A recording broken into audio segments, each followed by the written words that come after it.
But for your NFL, let's go to NFL. Your NFL awards and futures for your 2026-2027 season. Let's open up with, we can't do rookie of the year because we don't know who will win, who will even get drafted this year. There are options on Kalshi to see who the potential Heisman winner is. Arch is leading that race. Trinidad Shambliss is in second at Ole Miss. He got approved to return to Ole Miss next season. So Trinidad and Arch leading those races. But let's just talk NFL. We're going to talk pro football here and get right into it. The defensive player of the year, the top candidates for defensive player of the year, Myles Garrett leading the market. He is coming off of that NFL sack record. He broke the record this past season. Will Anderson is second at 16% of the market, and Micah Parsons at 15% there. I don't think Micah, I would eliminate him from the option. Not that I don't think he's a great NFL player, but coming off of an ACL injury or an Achilles injury, I can't remember what it was at the end of the season that he tore, but coming off of that leg injury, it's going to really, I think, hold him back a little. And usually when you look at injuries like this, it's the year after the year they come back. So if he's coming back this year, it's usually the year after is when you see them return to full strength. So I wouldn't put my money on Micah Parsons to really come back full strength this season. Will Anderson is a good option coming off of defensive rookie of the year, not this past season, but the season before that, and helped lead the Texans to the playoffs. Obviously, CJ Stroud, the offensive mind there, leading the Houston offense. But Will Anderson, really that captain in the defense. And I think that he is a good number two, but Myles Garrett, as of right now, seems unmatched. You know, if you think about what he's done on a Cleveland Browns team, and then another thing, a lot of the time when you see these defensive player of the years, the winners, it's people who are on good defenses. Will Anderson, the Houston Texans defense, you know, was one of the top 5 defenses this season. And even if you eliminated Will Anderson out of that mix, they would still be pretty much a top 5 defense. Micah Parsons was on Green Bay. They were incredible before he got hurt. Myles Garrett is on the Cleveland Browns. Now, the Browns have had a good defense over the past couple of years, but how much of that is Myles Garrett?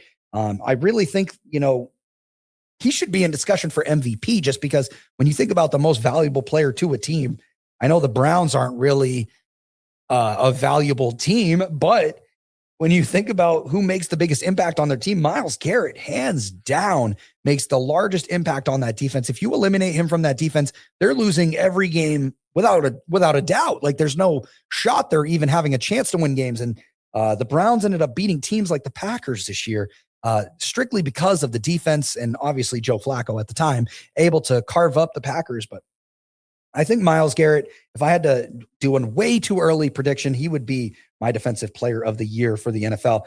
Now, transitioning to offensive, we're going to go offensive player of the year. The top 4 candidates on Kalshi at the moment, Bijan Robinson, Jackson Smith and Jigba, Jahmyr Gibbs and Justin Jefferson leading the market. Jahmyr Gibbs actually holding 10% right now with JSN and Bijan at 9% and then Jefferson at 4%.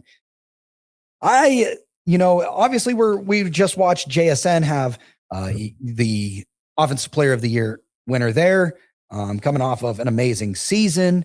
And, you know, the Seahawks coming off of a Super Bowl championship. However, it is so hard to repeat. If you look, you know, the Chiefs, the Patriots, those are really the only 2 teams that have even been able to make it back to the Super Bowl in back-to-back seasons in the past, 20 years really? And so it's really hard to see teams be successful. Once you reach the top, you're on watch. Everyone's watching you, regardless if you are dominant on the offense, on the defense, whatever it is. Teams start watching and noticing what you're good at and what you're not good at and start picking apart those successful teams because they want to be that team and they want to take down that team. So I don't think JSN, I would eliminate him automatically. Now, I don't think he's not going to be successful or the Seahawks won't be successful. They obviously just won a Super Bowl. But I don't think that he will be able to dominate teams the way he did this season. He won't be able to just carve through teams like that. They won't let him go as unguarded. He'll be doubled more. just because he was as dominant as he was this past season. And another player that really stands out to me, we'll have to wait and see, obviously, what offseason moves are made and, what quarterback is at what team. Because if you look at some of these, like Bijan Robinson and Justin Jefferson, two great examples of who will be the quarterback for their team. Will Michael Penix be operating? Will he be healthy and back under center for the Falcons to start the season? And on that same hand, the Falcons have let Kirk Cousins know that they're going to essentially move on from him. And a lot of the market, a lot of the names in media industry think that Kirk Cousins is going to go back to Minnesota and try and team up with Justin Jefferson again. And I think if Kirk Cousins is at the helm for the Vikings, I think Jefferson's odds go up immensely, especially because I don't trust JJ McCarthy as much. But if it doesn't, if McCarthy's under center, I think Justin Jefferson becomes almost unusable or untrustworthy just because you can't trust that Vikings offense. So I would either lean towards Jefferson or Bijan, really. I think also Jahmyr Gibbs right now leading the market. I love Jahmyr Gibbs' play, the way his style and how he runs. I just think that the Lions are kind of missing their window. And sadly, I think the Eagles are in the same situation, my favorite team. But it's being so dominant for about 5 seasons. You can only hold on to that dominance for so long before you got to change things up. And I feel like the Lions are kind of on a downward trend after the 2 great seasons they've had over the past few years. They missed out on some controversial stuff a couple years ago. But I just don't think the Lions are going to be as dominant offensively. And Jared Goff's style, I don't think is something that you can repeat year after year, where it's like he's, finding ways to have creative offense and get the ball out, dish it out to as many people as he does. I don't think that Jared Goff is going to be as successful year after year as he has been. Not that their offense per se won't be as successful, but I just don't think Gibbs is going to be the top offensive guy. I really think it's between Bijan and Justin Jefferson this year.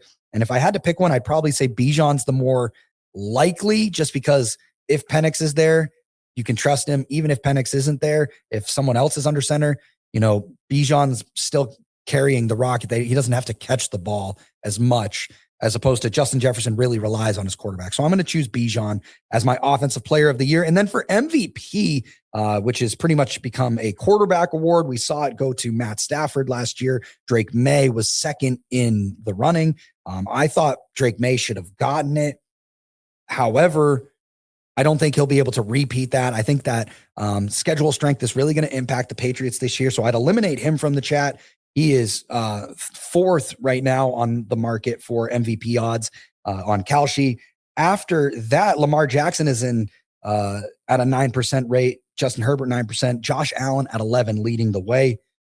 I don't think Allen wins it this year. I honestly wouldn't be surprised to see Lamar Jackson step up back to that MVP caliber that he played at before. He was hurt really this past season.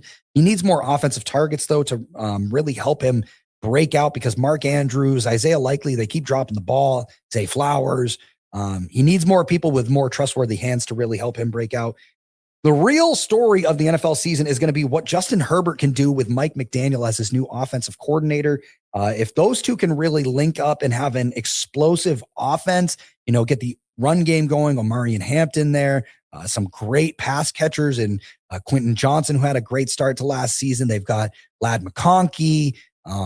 They've got Gadsden at tight end. So a lot of offensive weapons for Justin Herbert. They need the offensive line to stay healthy.